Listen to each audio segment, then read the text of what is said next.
এটা কার মামা? তোর ভাই লাল্লা লাল্লা লাল্লা লাল্লাতে গোপাল ভালো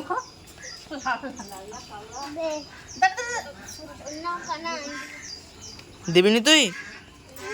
একটা হাম খা একটা আমি আমি ধরছি ভাই একটা হামটি খেয়ে নাও। হ্যাঁ কথা কই রে বলে আমাকে ডাকতে আর সবাই আদর করো। ও আবার মামা ঘরে আসবে তো ও চলে যাচ্ছে আমাকে দেখ আদর করতে। ওর মাসিমণি হয় না একটু আদর করবে তো। একটু আদর করো ওর মাসিমণি তো। গোপাল গুরু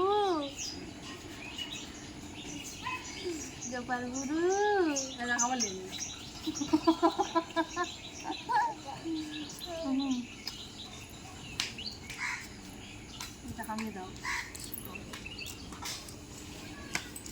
আদর কর দে ভাই এখন কবে আসবে আদর কর দে ভাইকে।